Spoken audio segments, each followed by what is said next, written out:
अस्सलामुअलैकुम वरहमतुल्लाहि वबरकातुहू।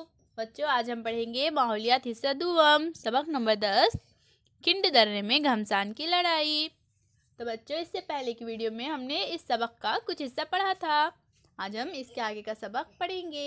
तो चलिए हम शुरू करते हैं। घोड़ दर्रे की लड़ाई। इधर दर्रे में सख्त लड़ाई शुरू हुई। दुश्मन आगे बढ़ने लगा। दुश्मन का पहला दस्ता दर्रे पर आन पहुंचा। मावलों ने दुश्मन पर पत्थरों की बारिश शुरू कर दी। पत्थरों से हमला करने में मावले बड़े माहिर थे। उन्होंने बड़ी महारत के साथ लड़ाई शुरू की। शिवाजी महाराज के मावलों ने कई दुश्मनों को मार डाला। कई लोगों के सर फट गए। पहली टुकड़ी नाकाम हो गई। इसे पसपा होना पड़ा। दोबारा दूसरी टुकड़ी दर्रे पर चढ़ने लगी। बाजी प्रभु चिल्लाया, मारो पीटो। मावलों को जोश आ गया। हर हर महा के नारे लगाते हुए वो दुश्मनों पर टूट पड़े। एक बार फिर पत्थरों की बारिश हुई। दुश्मन के सिपाही एक के बाद एक गिरने लगे।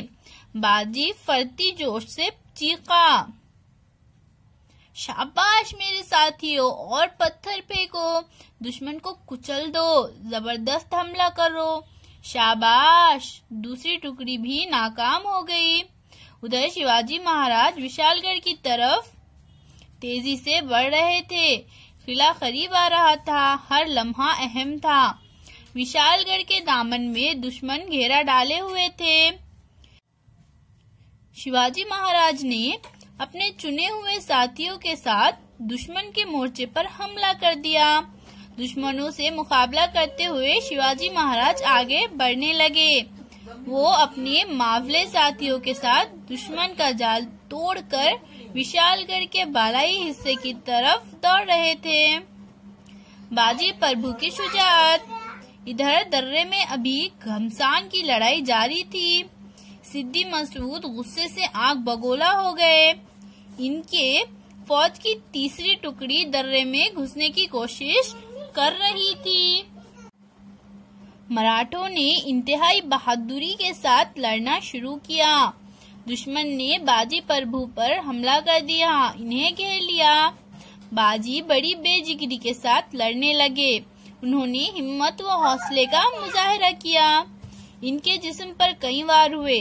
पूरा जिस्म जख्मों से चूर और लहूलुहान हो गया, लेकिन वो दर्रे के दहाने पर से नहीं हटे। वो बुरी तरह घायल हो गए, लेकिन पीछे नहीं हटे। उन्होंने चीख मारकर मावलों को हिदायत दी। मावलों ने दुश्मनों पर जबरदस्त चढ़ाई कर दी। दुश्मन पसपा हो गया। बुरी तरह जख्मी होने के बावजूद वो मावलों का हौसला बढ़ाते रहे। इनकी सारी तवज्जो तोप की आवाज पर लगी हुई थी। पावनखिंड। इतने में तोप की आवाज गूंजी। जमीन पर पड़े हुए बाजी प्रभु के कानों में आवाज पड़ी, महाराज विशालगढ़ पहुंच गए।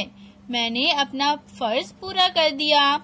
अब मैं इत्मीनान से मर सकता हूँ। ये कहते हुए वफादार बाजी प्रभु ने दम तोड़ दिया। विशालगढ़ पर शिवाजी महाराज को ये इत्तला मिली। इन्हें बहुत दुख हुआ। उन्होंने कहा, बाजी प्रभु देशपांडे स्वराज के लिए कुर्बान हो गए। बांदल के लोगों ने जंग में अपनी वफादारी निभाई। बाजी प्रभु जैसे मुहिब्बे वतन थे, इसलिए स्वराज कायम हो सका। इस वफादार के खून से घोड़ दर्रा पावन हो गया। इसलिए ये दर्रा तारीख में पावन खंड के नाम से अमर हो गया। मुबारक है ऐसे बहादुर और मुबारक है ऐसे बाजी प्रभु। अल्लाह हाफिज।